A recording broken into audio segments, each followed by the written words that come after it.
After an uproar from human rights and democracy groups, Canada's Immigration Department has reversed its controversial decision to ban a planned visit by a famed African anti-corruption campaigner.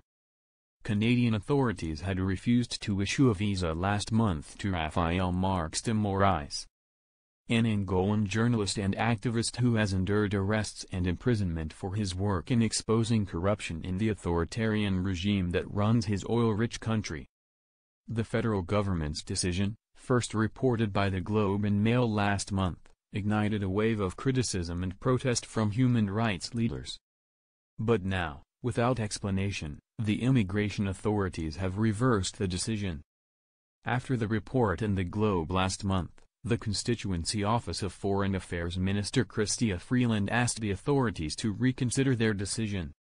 Her office became involved because Mr. Marques had wanted to visit his 16-year-old son, who attends school in her constituency in Toronto. Mr. Marques and his supporters said the visa refusal was puzzling and inexplicable.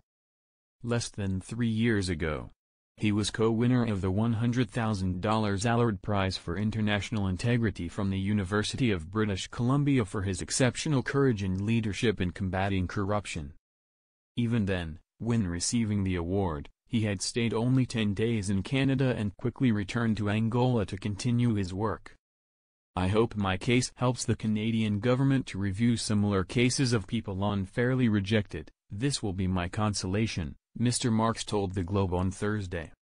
I hope these visa offices pay more attention and I hope they realize that not every African wants to emigrate.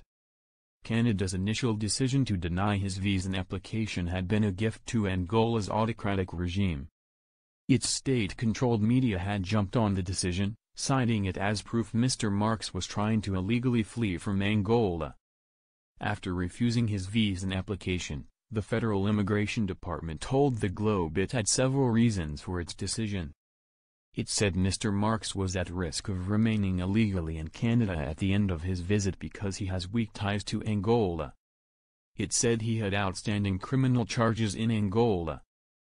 And it said he had provided limited evidence of funds to cover his stay in Canada. Mr. Marques, however, had given proof that he had a U.S. bank account with more than $50,000 in funds.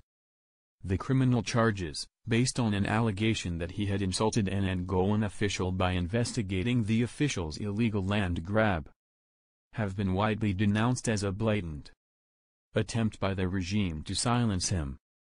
And since his entire career has always been focused on Angola, he could not understand why Canada was accusing him of having weak ties to his homeland. The 46-year-old Oxford-educated activist said he was grateful for Ms. Freeland's help in the case and he praised the review process that exists for Canadian visa decisions. But he said the federal government should recognize the work of African human rights activists could reduce the social pressures that lead to immigration to countries such as Canada.